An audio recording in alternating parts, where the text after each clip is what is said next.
Donc, on vous demande d'abord de calculer l'espérance de la variable aléatoire.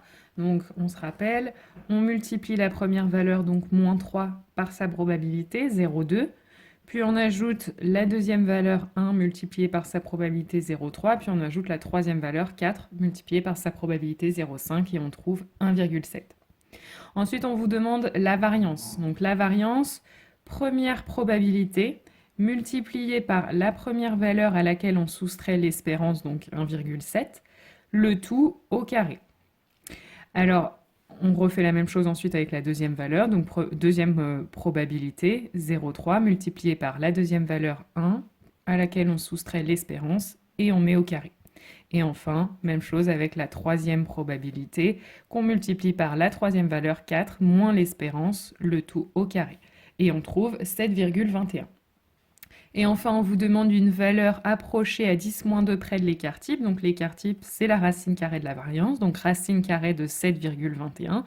Et on trouve environ 2,69 à 10-2 près. Alors maintenant, on peut aller vérifier tous ces résultats grâce à la calculatrice. Donc je vous rappelle, on va dans le menu Stats. Dans la première liste, on rentre les valeurs prises par la variable aléatoire. Donc ici, moins 3, 1 et 4.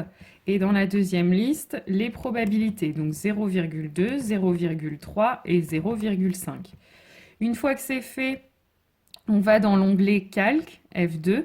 On vérifie dans Set que devant Xlist, on a bien liste 1 et devant varfrec, on a bien liste 2. Une fois que c'est vérifié, on peut aller dans un var.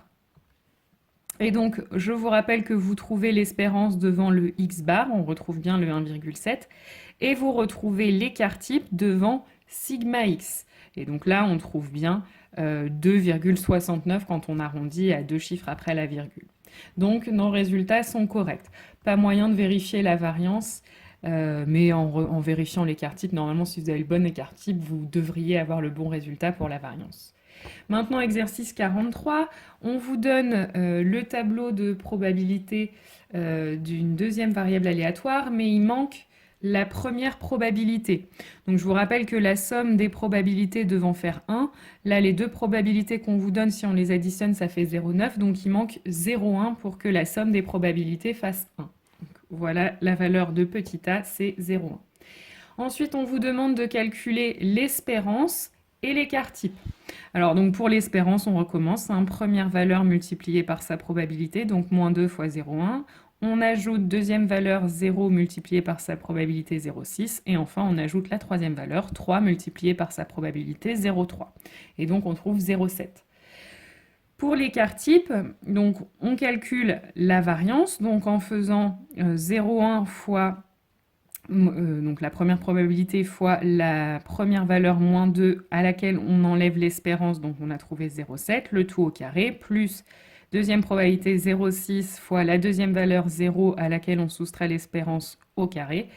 Puis on ajoute la troisième probabilité 0,3 multipliée par la troisième valeur à laquelle on soustrait l'espérance, le tout au carré.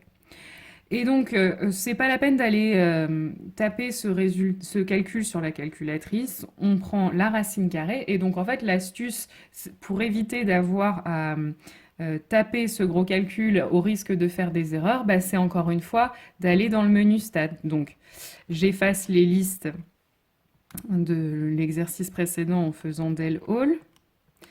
Et je rentre donc mes nouvelles listes. Donc, moins 2, 0, 3 pour les valeurs et 0,1, 0,6 et 0,3 pour les probabilités. Ensuite, je vais dans Calque, un var, et donc je retrouve déjà mon espérance. Donc au passage, c'est la même chose pour l'espérance. Vous n'êtes même pas obligé de taper le calcul sur votre calculatrice. Le résultat, vous écrivez le calcul sur votre copie et ensuite vous allez chercher le résultat dans le menu Stats. Et donc, l'écart type, on le trouve ici, donc 1,62 quand on arrondit à 10-2 près. Donc, j'écris directement le résultat sans avoir eu besoin de taper ce calcul sur ma calculatrice.